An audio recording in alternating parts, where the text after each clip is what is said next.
Bonjour à tous, bon ça fait beaucoup de vidéos en peu de jours alors que des fois je vous laisse dans un profond silence pendant plusieurs jours, mais bon il faut croire que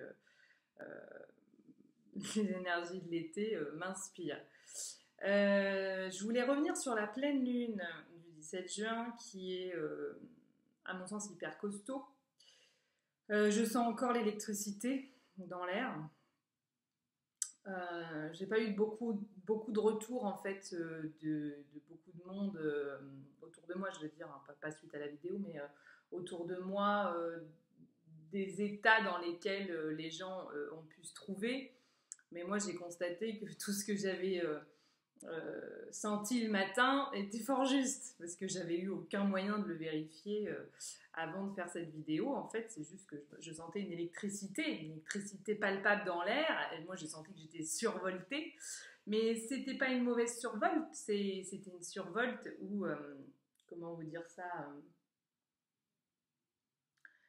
un survoltage où vous sentez qu'il y a de l'énergie, quoi. Il y a de l'énergie qui circule. Et puis, vous savez pas trop quoi faire avec tout ça parce que ça fait beaucoup d'énergie d'un coup. Bah, si elle est un peu mal utilisée, elle se retourne contre vous finalement. Ce matin, c'est ce qui m'a donné envie de faire une vidéo. D'ailleurs, je suis tombée sur un article d'Ozali. Donc ça s'écrit OZAL 2E. Donc elle est présente sur Facebook. Si vous tapez Ozali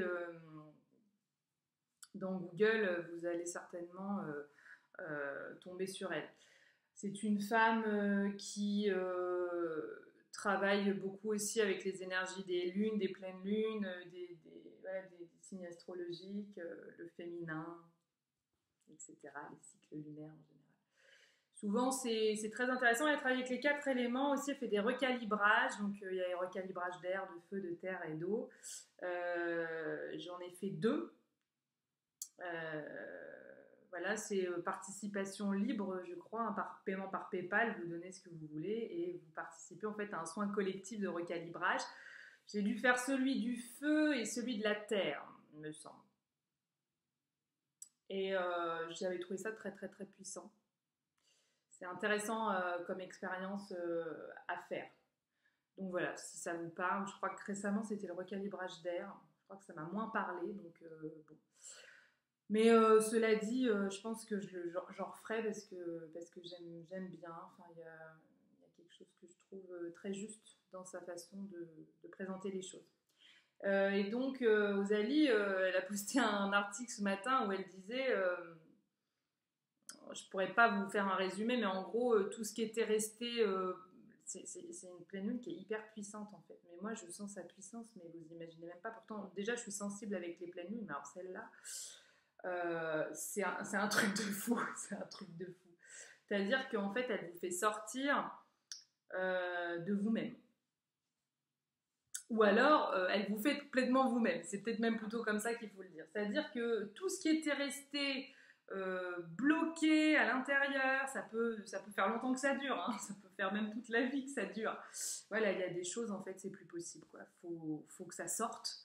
Il y a un besoin chez les uns et les autres de s'accueillir, voilà, de nous accueillir tel qu'on est, de dire notre vérité. Et bon, bah, ça passe ou ça casse, mais il faut que ça sorte. Il faut se libérer. En fait, c'est une pleine lune de libération.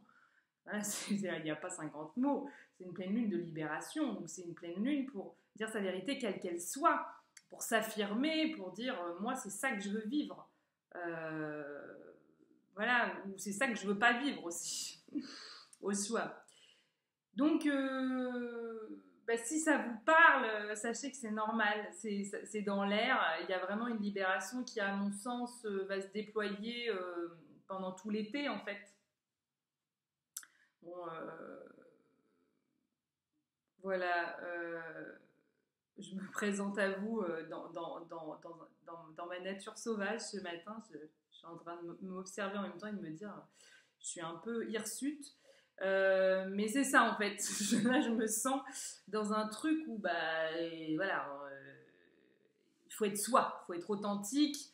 Donc, on s'en fout d'être bien peigné, de s'être maquillé, de s'être refait la façade parce qu'on n'a pas bien dormi et on a des cernes de 15 kilomètres. Là, c'est une pleine lune, où il n'est pas question de ça, il est vraiment question de se laisser aller en fait à sa nature,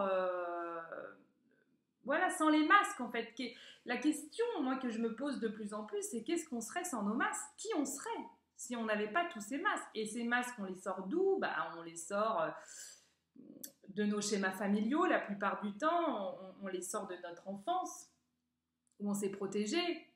Parce que la chose qu'on a le plus protégée étant enfant, c'est notre cœur. Et ce faisant, en voulant nous protéger, on s'est fermé des fois à certaines choses. Et surtout, on s'est verrouillé à certaines vérités qu'on porte à l'intérieur et qu'on ne peut plus contenir à un moment donné. C'est plus possible. On n'est pas des mâles à secret, quoi. Vous voyez, on n'est pas des mâles dans lesquels on met plein de trucs et puis on met un verrou et puis stop. Ben non, à un moment donné, il faut que le cadenas pète. Et puis c'est maintenant. C'est maintenant et puis c'est tout de suite. Ouais, la question que je posais à une amie ce matin même, c'est vraiment ça. On échangeait un peu et je lui disais, et ça lui parlait, c'est-à-dire que c'était en résonance avec ce qu'elle me disait aussi.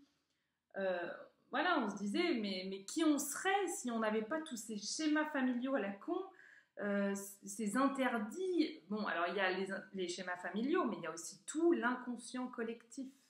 Tout l'inconscient collectif.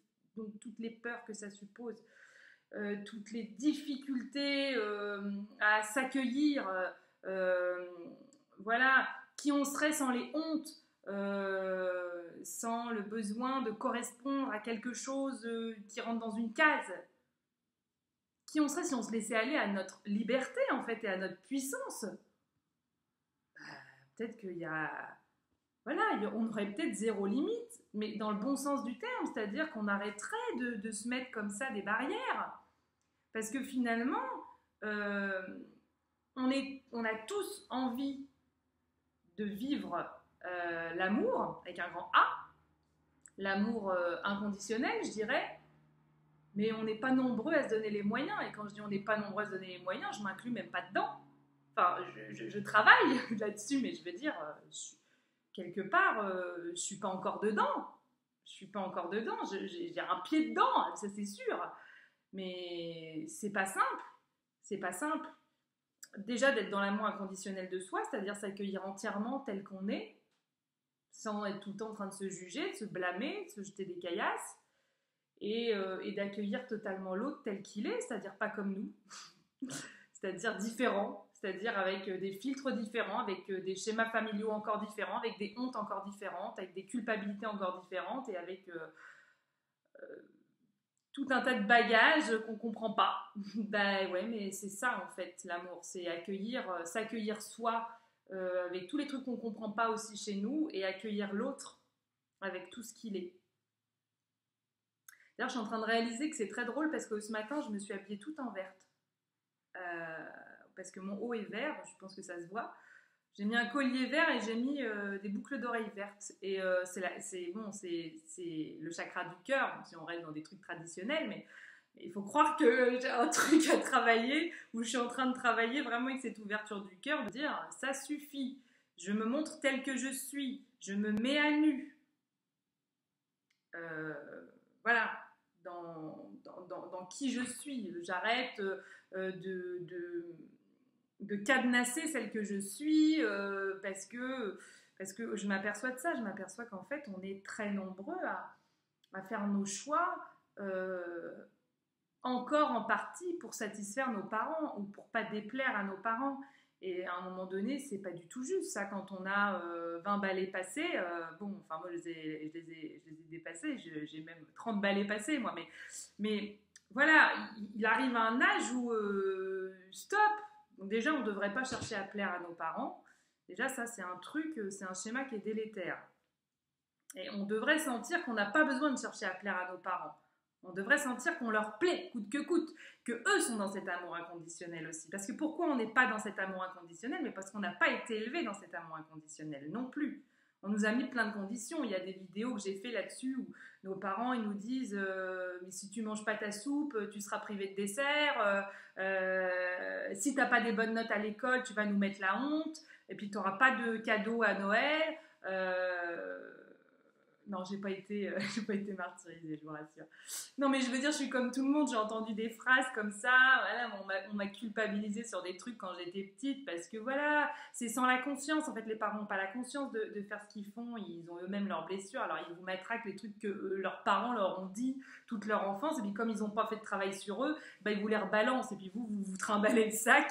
Et puis, vous savez pas quoi en foutre. Puis, à un moment donné, vous arrivez à 30 balais, vous n'avez pas eu d'enfant et vous vous dites, bah, heureusement, parce que qu'est-ce que je leur aurais transmis, bordel, hein, qu'est-ce que je leur aurais foutu dans la tête si j'avais fait des enfants sans cette conscience, sans avoir fait tout ce travail sur moi. Alors, je bénis le ciel de ne pas avoir eu d'enfants avant, parce que j'aurais pas été en capacité de leur transmettre autre chose que du bordel.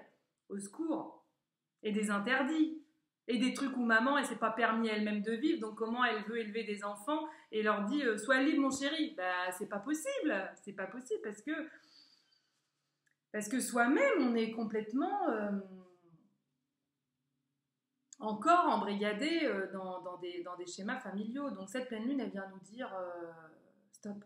Là, il y a un trop-plein, il y a quelque chose qui veut sortir du bois. Il y a quelque chose qui dit ok, je m'accueille tel que je suis, et puis je m'en fous, ça passe ou ça casse. Les gens penseront bien ce qu'ils veulent, moi je suis ça. Enfin, je suis ça. Est-ce qu'on peut se figer quelque part? Mais en tout cas, ma réalité du moment, c'est ça. Et ben donc, je la pose. J'arrête de me torturer avec est-ce que c'est juste, est-ce que je devrais penser ça, est-ce que je devrais pas avoir honte, est-ce que je devrais pas être coupable. Non, non, non, non, non, on arrête. On n'est pas coupable, on ne doit pas avoir honte. On ne doit pas avoir honte d'être qui on est, bon sang de bois, enfin. Hein. Bon, je me fais de l'auto-persuasion à moi-même, hein, parce que faut bien, hein, je me rééduque. Voilà, je me rééduque. Hein.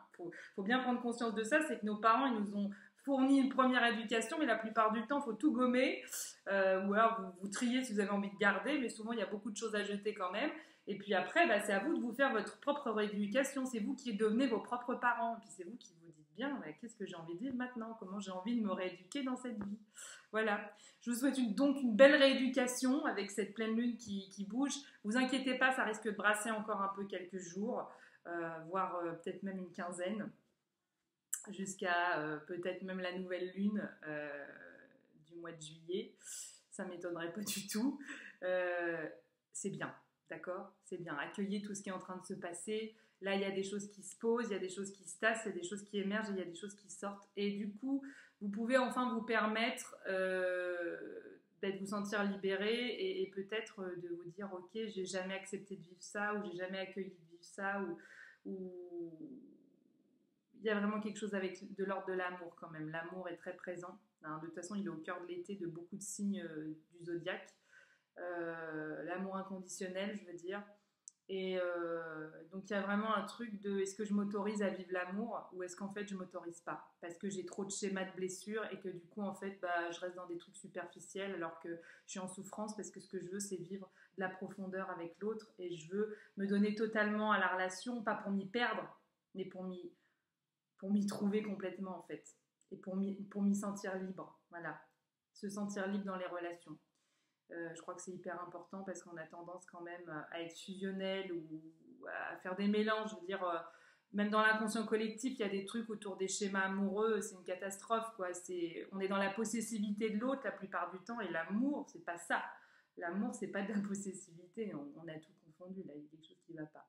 Voilà, je vous embrasse. Je vous dis à très bientôt et prenez soin de vous.